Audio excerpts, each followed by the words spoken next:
Good morning, dear students. Today we are going to start chapter number 1 of history, that is the revolt of 1857. So let us start this chapter.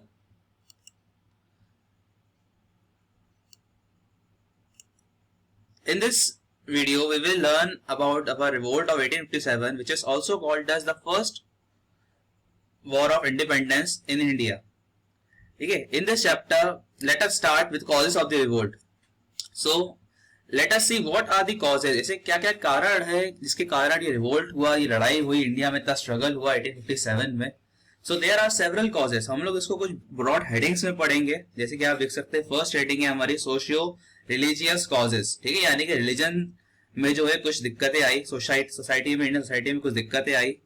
ठीक है, क्या दिक्कतें थी वो, let us start. So first point, introduction of greased cartridges which was made up of cow's meat was affecting the religious sentiments of Hindu soldiers because the cartridges has to be bitten before use. देखिए हुआ क्या था in 1856. ठीक है, एक cartridges का मतलब होता है गोलियां. ठीक है, जो गोलियां होती हैं जो गन में लोड होती हैं आपकी स्नाइपर्स में या शॉटगन्स में, जो उस समय यूज होती थी. ठीक है, वो जो गोलियां थी वो बनती थी आपकी फ्रॉम द मीट. ठीक है, जो काऊ का फैट होता है, काउ की जो स्किन होती है उससे बनती थी, काऊ या पिग के स्किन से. ठीक है, और जैसे हम जानते हैं कि हिंदूज में जो है काऊ का मीट जो है उसको कंज्यूम नहीं करते, किसी का भी मीट कंज्यूम नहीं करते. काऊ तो काफी जो है रिलीजियस एक एनिमल है हिंदूज में. ठीक है, और जो ये पिग के मीट से भी बनता था तो मुस्लिम भी इसको यूज नहीं कर सकते थे. ठीक है, और इसको यूज करने से पहले आपको उसको मुंह से जो है छीलना पड़ता था गोली को, ताकि आप उसको लोड कर सकें. ठीक है, तो जो उनका माउथ है उसमें जो है कहीं ना कहीं आप जो है काऊ का या पिग का जो मीट टच होता था. सो इसलिए जो है उन्होंने रिबेल किया. सोल्जर्स ने आवाज उठाई कि हम लोग जो है इस चीज को नहीं करेंगे, पर उनको यूज करने के लिए मजबूर किया गया. Next is new education policy which indirectly promoted English education and Christian missionaries, hence they promoted Christianity. ठीक है, सो हुआ क्या, जो एक नई एजुकेशन पॉलिसी लेके आया था ब्रिटिश. ठीक है, उसने क्या किया, इनडायरेक्टली प्रमोट किया इंग्लिश एजुकेशन को. ठीक है, और क्रिश्चियन मिशनरीज जो नहीं आई इंडिया में, जिनको इंडिया में आके पढ़ाने का जो मौका मिला, वो पढ़ाने के बदले क्या करते थे, दे प्रमोट क्रिश्चियनिटी. ठीक है, वो लोग क्रिश्चियनिटी को जो प्रमोट करते रह गए. Third was new policies like banning of sati pratha and widow remarriage was banned by British government. Ban या शब्द थोड़ा गायब हो गया, was banned by British government. Okay, British government ने क्या किया, इन चीजों को बैन कर दिया. ठीक है, अब इनको बैन करने से क्या हुआ, सती प्रथा को जैसे ही बैन किया गया तो इनको लगा हिंदू लोगों को कि ब्रिटिश लोग जो है यहाँ पे क्रिश्चियन बनाना चाहते हैं सबको. ये हमारी सती प्रथा, हमारी जो विडो रीमैरिज की प्रथा है, इन सबको हटाकर जो है अपने नए नए रूल्स लेकर आएंगे और हम इन्हें फॉलो करवाएंगे. ठीक है, सो ये सब उन्हें मंजूर नहीं था. So this was the religious causes. Next is economic factor. Economy मतलब पैसे से रिलेटेड फैक्टर जो है आपके, जैसे कि after winning of battle of Buxar. ठीक है, बैटल ऑफ बक्सर कब हुई बताइएगा मुझे. ब्रिटिश इंट्रोड्यूस, और किसके बीच में हुई ये भी देखिएगा. British introduce new taxation policy of permanent settlement in Bengal, ryotwari in Madras, mahalwari in north India which exploited the peasants of India. अब देखिए नया टैक्सेशन पॉलिसी लेकर आ रहे हैं. ठीक है, आप लोगों ने शायद पढ़ा भी हो परमानेंट सेटलमेंट क्या होता है. ठीक है, इसमें क्या होता था, परमानेंट सेटलमेंट में ब्रिटिश ने क्या है अपना एक परसेंटेज फिक्स कर दिया था कि हमें जो है इतना परसेंटेज चाहिए ही चाहिए. उन्होंने जमींदार बिठा दिए. ठीक है, इसको जमींदारी सिस्टम भी बोलते हैं परमानेंट सेटलमेंट को. ठीक है, उन्होंने क्या किया, हर गांव में हर जिले में अपने को जमींदार बिठा दिए और उनसे फिक्स कर लिया कि हमें आप इतना परसेंट दें, आप पीजेंट से या किसान से कितना भी लें. ठीक है, इसमें क्या हुआ, this led to a rise of a new class called zamindar. इससे जो एक नई क्लास का फॉर्मेशन हुआ. जो जमींदार थे, यहाँ उसको बिचौले बोल सकते हैं, जो यहाँ पीजेंट से पैसे लेकर किसको दे रहे थे, आपके ब्रिटिश लोगों को पैसा ट्रांसफर कर रहे थे. ठीक है, तो जमींदार एक नई उभर के आए यहाँ पर, और मनी लेंडर्स, ये लोग मनी भी देते थे. वो exploited the peasants very badly. अब देखिए इसका एग्जांपल में अगर आपको दूं तो मान लीजिए 100 रुपए कोई किसान कमा रहा था. ठीक है, और 100 रुपए में से मान लीजिए ब्रिटिश ने जो है बोल दिया कि हमें हमारा 60% चाहिए. ठीक है, आप उनसे कितना भी लें. ठीक है, तो जमींदार क्या करते थे, 60% उनसे ले लिया. ठीक है, उनसे जो है उन्होंने ले लिया, मान लो 90% ले लिया, क्योंकि उन्होंने बोल रहा है कितना भी आप लीजिए. ठीक है, 90% ले लिया, 60 ब्रिटिश को दिया, 30 रख लिया. कभी मन चला तो 95 ले लिया. ठीक है, कभी मन चला तो भाई कुछ दिया ही नहीं पीजेंट्स को, बिल्कुल उसको मार मार के, क्योंकि पैसा तो बहुत था जमींदार के, लाठी दिखा दिखा के 99 ले लिया. ठीक है, या कभी कभी पूरा ही ले लिया, जीने ही नहीं दिया उसे. तो ये जो दिक्कतें चलती रही, इस चीज पे जो है ब्रिटिश ने कंट्रोल नहीं किया और जो किसान थे देश के गरीब होते चले गए. British policy of drain of wealth. Exploited Indian economy very badly and gain profits from British. ठीक है, अब इससे क्या हुआ, एक पॉलिसी थी ब्रिटिश की, ड्रेन ऑफ वेल्थ, क्योंकि इंडिया में जब तक ब्रिटिश है तब तक ये लोग चलाते रहे। ठीक है, ब्रिटिश लोग करते क्या थे, इंडिया में अपना बिजनेस करने आए थे, जैसे हम जानते ही है, बाद में उन्होंने राज कर लिया, पर उन्होंने जो है अपना बिजनेस करना कभी नहीं छोड़ा। ठीक है, वो क्या करते थे, they take raw materials from India. ठीक है, उन्होंने रॉ मटेरियल लिया इंडिया में, बहुत सस्ते में लिया, क्योंकि इंडिया में राज ही करते हैं सस्ते में फ्री में भी ले जाए। ठीक है, इन रॉ मटेरियल्स को ले जाते थे कहाँ, ब्रिटेन। ठीक है, ब्रिटेन ले जाके, ब्रिटेन में थी बहुत सारी इंडस्ट्रीज, वहां मशीन से बनाकर, ठीक है, इन गुड्स को बहुत ही सस्ते दामों में, क्योंकि रॉ मटेरियल फ्री में मिला है, मशीन सस्ते में बनाती है सामान ब्रिटेन में, और इनको ले आके फिर कहाँ बेचते थे, इंडियन मार्केट्स में। ठीक है, और इंडियन मार्केट्स में क्या किया इन्होंने, इसको टैक्स फ्री कर दिया अपने गुड्स को, टैक्स भी नहीं लग रहा है इनके गुड्स पे, तो बहुत सस्ते हो गए इनके गुड्स। ठीक है, और जो इंडियन गुड्स है उस पर टैक्स बहुत हाई कर दिया। ठीक है, जिससे लोगों ने इंडिया के गुड्स खरीदना बंद कर दिए, सबने ब्रिटिश गुड्स खरीदे और ब्रिटिश को प्रॉफिट होता चला गया। इससे कहते हैं हम लोग policy of drain of wealth.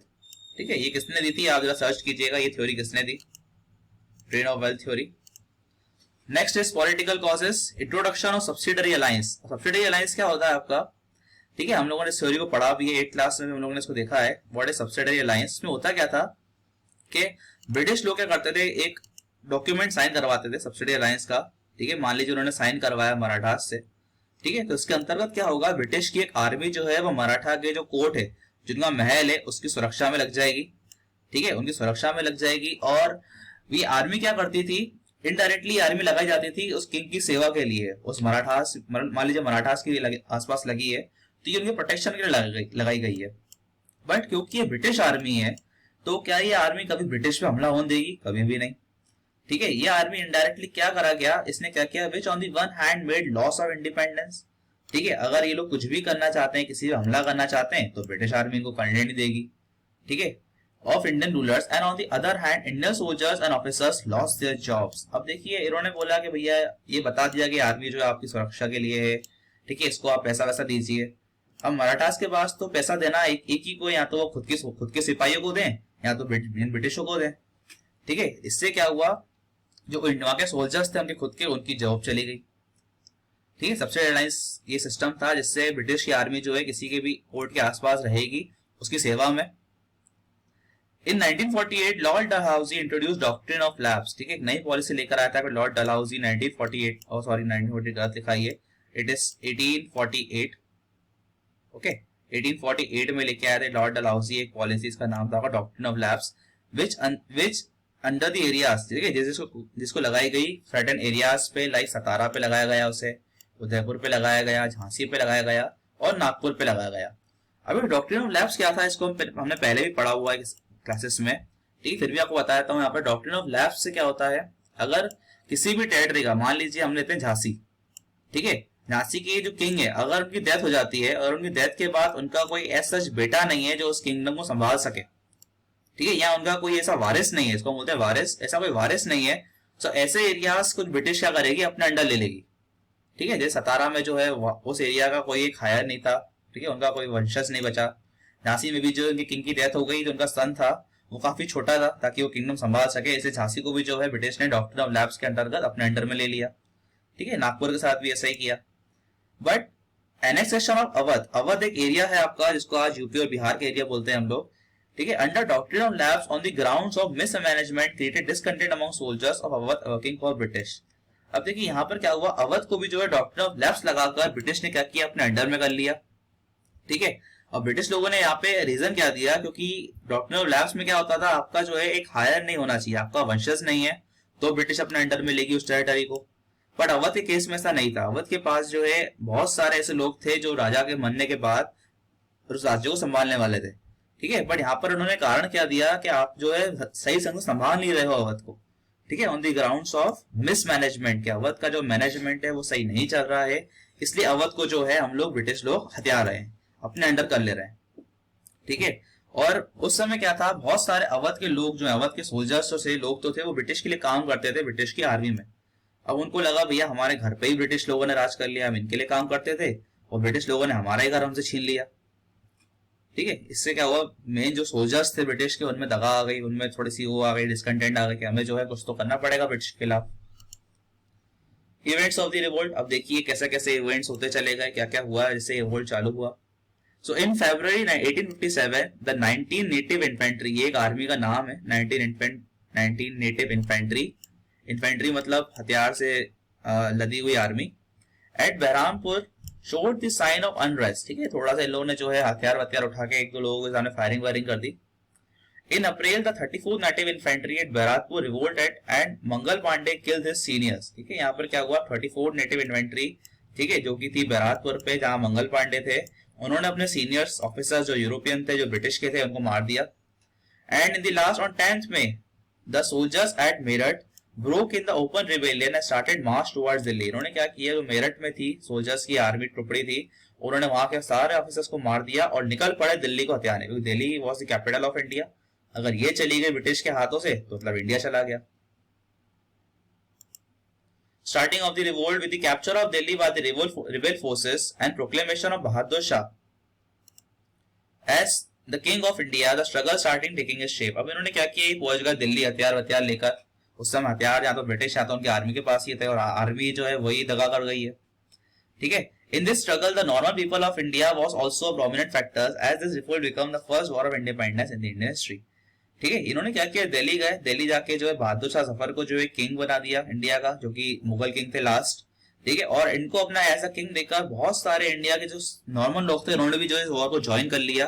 ठीक है. और उनके इस वॉर को ज्वाइन करने के कारण इसको हम क्या कहते हैं, the first war of independence. ठीक है, क्योंकि इसमें नॉर्मल लोग भी आ चुके हैं. Leaders of the revolt. ठीक है. अब इस रिवोल्ट में लीडर्स कौन कौन थे जो आगे से फ्रंट से लीड कर रहे थे रिवोल्ट को. ठीक है. सबसे पहले हमने देखा दिल्ली में जो है भक्त खान थे, जो कि आर्मी कमांडर थे, किसके, बहादुर शाह जफर के आर्मी कमांडर थे ये. In Kanpur Nana Sahib became the Peshwa led by Tatya Tope. ठीक है. ये दोनों कानपुर में थे. झांसी में रानी लक्ष्मीबाई थी. ठीक है. और लखनऊ में रानी हजरत महल विद कुंवर सिंह. ठीक है. अब ये लोग क्या है, सब अपने अपने कारण से लड़ रहे थे. ठीक है. दिल्ली में जो है सोल्जर्स पहुंच गए थे कि भैया हमारा जो ग्रीस कार्टेज हमने पढ़ा उसका यूज बंद किया जाए, सोल्जर्स को जो है इक्वल स्टेटस दिया जाए यूरोपीय सोल्जर्स के साथ. ठीक है. क्योंकि बहुत भेदभाव करते थे ब्रिटिश अपने सोल्जर्स में और इंडियन सोल्जर्स में, उनको सही से सैलरी देते नहीं थे, उनको प्रमोशन नहीं देते थे. ठीक है. रानी लक्ष्मीबाई का जो एरिया है झांसी, उसको हथिया लिया है. ठीक है. ब्रिटिश ने डॉक्टर लैब्स लगाकर, इसलिए वो चाहती है कि उसको वापस लिया जाए. ठीक है. कानपुर के साथ क्या हो रहा है, कानपुर में भी यही है, नाना साहब को जो है उनकी जो पेशवाशिप है, ठीक है, वो छीननी गई थी, इसलिए वो भी लड़ रहे हैं. और रानी हजरत महल का भी यही है, रानी हजरत महल का भी जो एरिया है वो ले लिया था ब्रिटिश ने. सब अपने अपने कारण से लड़ रहे थे यहाँ पर. Suppression of the revolt. ठीक है. बट क्या हुआ, ये रिवोल्ट एक ही साल में जो है ब्रिटिश लोगों ने दबा दिया, इसको खत्म कर दिया. क्यों? Despite of the mass widespread struggle, it was suppressed within a year by British forces. Delhi was recaptured by British and the Bahadur Shah was taken as a prisoner. ठीक है. दिल्ली को जो वापस हत्या लिया और बहादुर शाह जफर को जो जेल में डाल दिया, और बाद में ही वाज एक्साइल्ड टू रंगून, इन्हें रंगून भेज दिया कि वहीं जाके ये रहे. रंगून जो म्यांमार में आता है आपका. Where he died in 1862. In September 1858, Lucknow fell to British troops and Hazrat Mahal escaped to Nepal. 1858 सितंबर में लखनऊ को भी जीत लिया और हजरत महल जो नेपाल चली गई. रानी Lakshmibai was killed by British while fighting. रानी लक्ष्मीबाई को मार दिया गया ब्रिटिश ने. And तात्या तोपे while fighting with the Rani captured by British and was hanged. Hence the struggle was crushed and by the end of 1858 some more years to restore peace. ठीक है. धीरे धीरे करके लखनऊ, कानपुर, झांसी, जहां जहां रिवोल्ट किया, जहां जहां हमने लीडर्स पढ़े, हर जगह को ब्रिटिश ने जो अपनी आर्मी को भेजकर वहां के लोगों को मारकर अपने अंडर में कर लिया और रिवोल्ट को सप्रेस कर दिया. कॉजेज ऑफ फेलियर क्या बोले जाते हैं रिवोल्ट के? Lack of leadership qualities, as Bahadur Shah was old and powerless. इतने पावरफुल एक अच्छे लीडर नहीं थे बहादुर शाह, जिनको किंग बना दिया था. Lack of resources, as British do have adequate weapons to fight with British. ठीक है. ब्रिटिश के पास तो बड़े बड़े हथियार हैं, इनके पास कुछ नहीं था. The struggle was only confined to north India. South India गया ही नहीं, तुमने नाम ही नहीं पड़ा साउथ इंडिया की जगह का. All the leaders are fighting for their own causes. They do not have a common aim of overthrowing British rule. ठीक है. सब अपने अपने मतलब से लड़ रहे थे, इनका एक कॉमन एम नहीं था ब्रिटिश को हटाने का. ठीक है. अगर एक कॉमन एम होता शायद हटा भी देते. Results: revolt acted to catalyze and took the company rule from India. ठीक है. And hence crown rule started. Company का रूल जो था वो खत्म हो गया, यहाँ से क्राउन रूल स्टार्ट हो जाता है आपका. Act of Good Governance 1858 was passed, under which there would be no more conquest of Indian territories, equal status to Indian in the army and interference in India's matter. ठीक है. एक act of good governance पास किया गया जिससे India के area को और लड़ाई करके नहीं जीता जाएगा. ठीक है. इंडियंस को जो इक्वल स्टेटस दिया जाएगा और doctrine of left was abolished. ठीक है. Latest aftermath. ठीक है. आफ्टरमाथ क्या हुआ आपका कि इन सबको देखकर जो है लोगों में काफी आशा जग गई और लोगों ने रिवोल्ट जो है वो आगे बढ़ाया। Thank you.